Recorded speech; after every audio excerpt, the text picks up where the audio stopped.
So the last cool part that we did in this drawer system is there's this gap right here you can see at the bottom. So these Land Cruisers are part hybrid, so there's a battery back here, but there's a little section in front and behind the battery.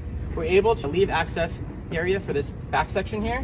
What you'll do is you'll pull your drawer system all the way out, you'll click and hold your locking tab, and you'll click and unlock this one as well.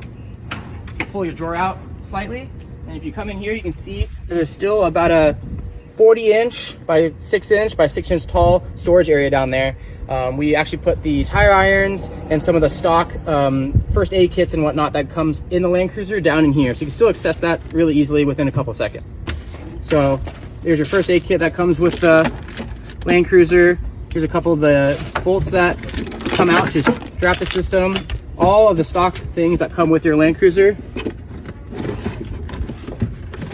fit right back in there, and actually plenty of extra room if you want to put a tow strap, jumper box, or any little tools like that down there.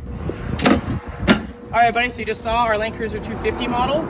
It's up for pre-sale on the website now, so let us know if you have any questions, and happy trails.